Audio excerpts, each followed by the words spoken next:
नमस्कार दोस्तों, स्वागत है आपका हमारे यूट्यूब चैनल में। हम यहाँ पे बात करने वाले हैं जनरल स्टडीज़ यानी जीएस पे, सामान्य अध्ययन पे चर्चा करेंगे। और ये सामान्य अध्ययन में उन विषयों पे बात करेंगे हम जो UPHSC, net JRF, DSSB, GIC, UPPSC, RPSC, assistant professor, UPSI और पीईटी जैसी महत्वपूर्ण परीक्षाओं में रहेंगे।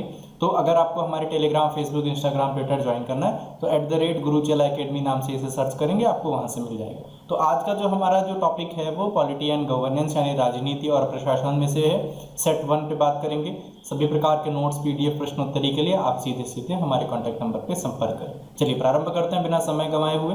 सबसे पहले हम देखेंगे पहला जो प्रश्न है आज की प्रश्नोत्तरी का। इसमें पॉलिटी पार्ट 1 में है, सभी महत्वपूर्ण प्रश्न आपके लिए रहेंगे। सबसे पहले हम देख लेते हैं इनमें से जो सबसे महत्वपूर्ण जो प्रश्न रहेगा वो क्या रहेगा। जी हाँ, Under Article 356, President rule can normally be imposed for a maximum period of in time in state। किसी राज्य के में अनुच्छेद 356 के अंतर्गत राष्ट्रपति शासन की जो व्यवस्था की जाती है उस राष्ट्रपति शासन की को कितनी अवधि के लिए लगाया जा सकता है। विकल्प है हमारे पास में 1 वर्ष, 2 वर्ष, 3 वर्ष और 6 माह। तो इसमें से हम देख लेते हैं। देखिए, राष्ट्रपति शासन जो है वो महत्वपूर्ण है। परीक्षाओं के दृष्टिकोण से एक प्रश्न यहाँ से अवश्य बनता है। तो देख लेते हैं उत्तर क्या होगा। तो मित्रों, ये सी ऑप्शन है। अधिकतम जो होगा, अधिकतम कितने वर्षों के लिए लगाया जा सकता है? अधिकतम ये 3 वर्षों के अंतर्गत लगाया जा सकता है, जो आर्टिकल 356 के अंतर्गत रहेगा। जी हाँ, आगे बढ़ेंगे हम, अगले प्रश्न की बात करेंगे। Who provision in the article 360 the constitution. अब देखिए, संविधान से जुड़ा हुआ ये भी बहुत महत्वपूर्ण प्रश्न है। इसमें कहा जाता है कि संविधान का अनुच्छेद 360 में किसका प्रावधान है। विकल्प है हमारे पास वित्तीय आपात स्थिति, यानी अभी हम दोनों में ही बात क्या कर रहे हैं, इमरजेंसी की स्थिति की बात कर रहे हैं। इमरजेंसी यानी जो आपातकाल है, उस आपातकाल के अंतर्गत किस तरह की व्यवस्था होनी चाहिए। तो यहाँ पे क्या है, वित्तीय आपात जो अनुच्छेद 360 में आपात की चर्चा करेंगे। वित्त आयोग के बारे में है, अबाउट फाइनेंस कमीशन, भारत के अटॉर्नी जनरल के बारे में है, इनमें से कोई नहीं। तो ये यहाँ पे बिल्कुल सही उत्तर जो होगा वो ए ऑप्शन होगा। यानी अनुच्छेद क्या करता है, अनुच्छेद जो 360 है वहाँ पर हम सीधे सीधे देख लेते हैं, इमरजेंसी की व्यवस्था के बारे में बताया गया है।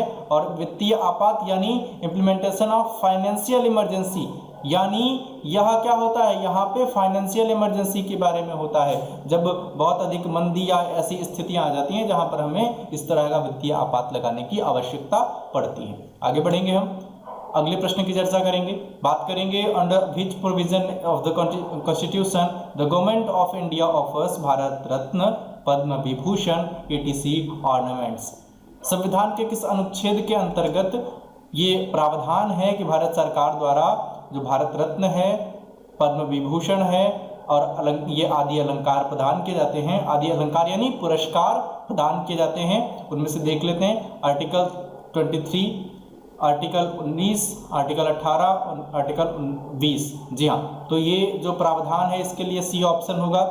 अनुच्छेद 18 के अंतर्गत इस प्रकार के प्रावधान होते हैं या भारत सरकार के द्वारा यह नियमावली गठित की जाती है कि किस प्रकार से हमें किसको किस प्रकार का पुरस्कार या अलंकरण प्रदान करना है।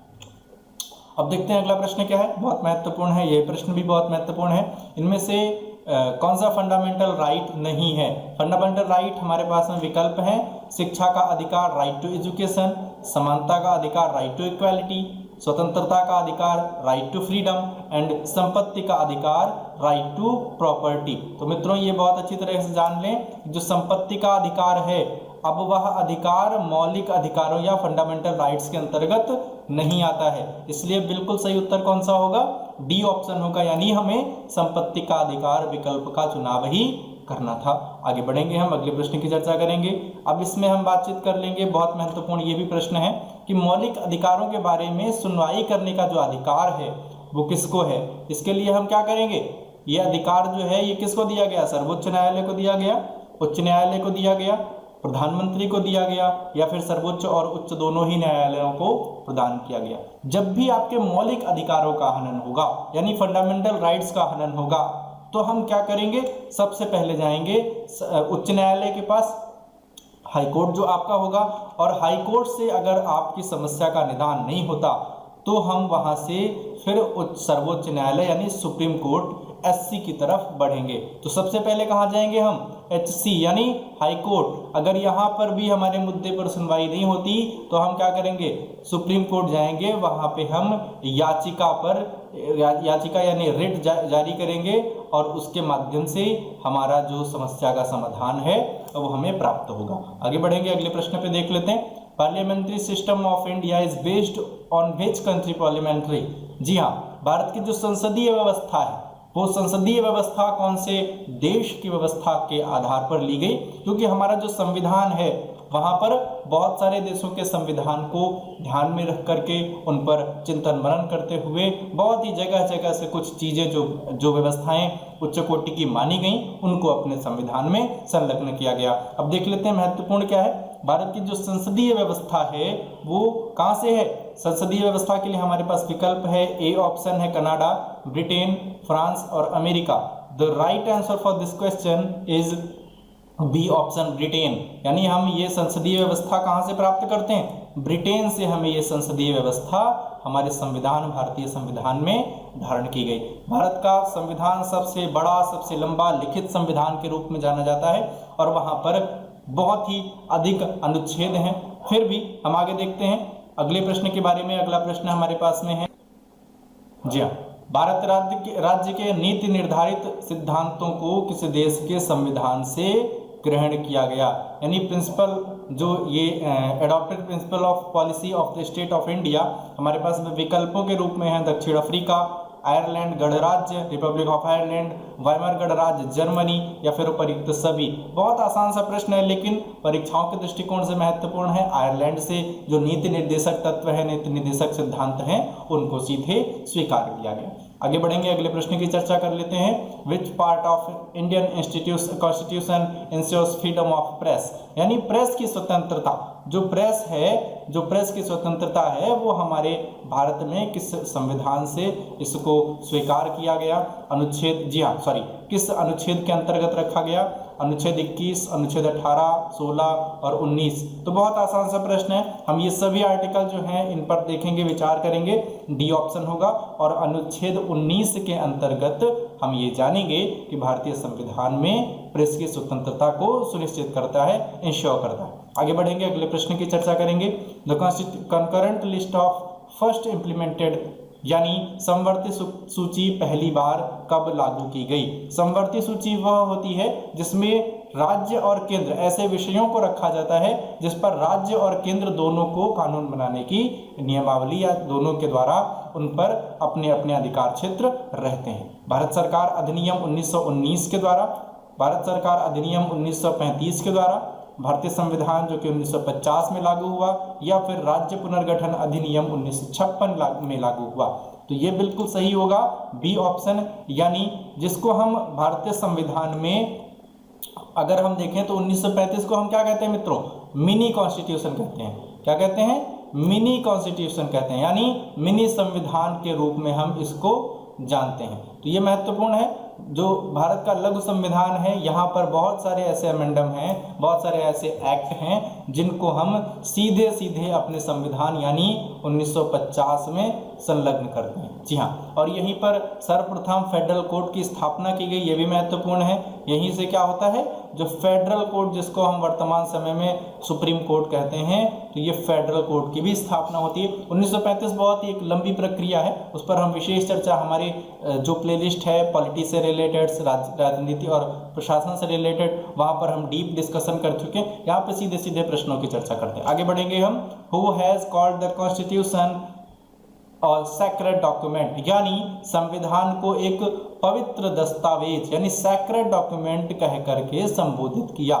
हमारे पास में 4 महानुभावों के नाम हैं। B.R. अम्बेडकर यानी भीमराव अम्बेडकर जी, महात्मा गांधी, दीनदयाल उपाध्याय या फिर मोहम्मद अली जिन्ना। बहुत आसान है लेकिन महत्वपूर्ण है। B.R. अम्बेडकर के द्वारा यानी संविधान के जो जनक है माने जाते हैं, उनके द्वारा इसे पवित्र दस्तावेज कहा गया। और यह पवित्र है क्योंकि यहाँ पर जीवन जीने के जो अधिकार हैं या जिस भी प्रकार की समस्याओं का निदान है संविधान से जुड़े हुए या नागरिकों की सुविधा के अनुकूल, वह सब इसमें संलग्न है, इसलिए इसे पवित्र दस्तावेज के रूप में हम कह सकते हैं। आगे बढ़ेंगे, अगले प्रश्न की चर्चा कर लेते हैं। और मित्रों यहाँ पे हम देखेंगे बहुत आसान महत्वपूर्ण प्रश्न, which article is related to exploitation of child under the fundamental rights, यानी कौन सा अनुच्छेद जिसमें बच्चों के शोषण से संबंधित अधिकार रखे गए हैं। तो वहां पर हमारे पास में 17, 19, 23 और 24 है। 19 में हम बता चुके हैं प्रेस की स्वतंत्रता है,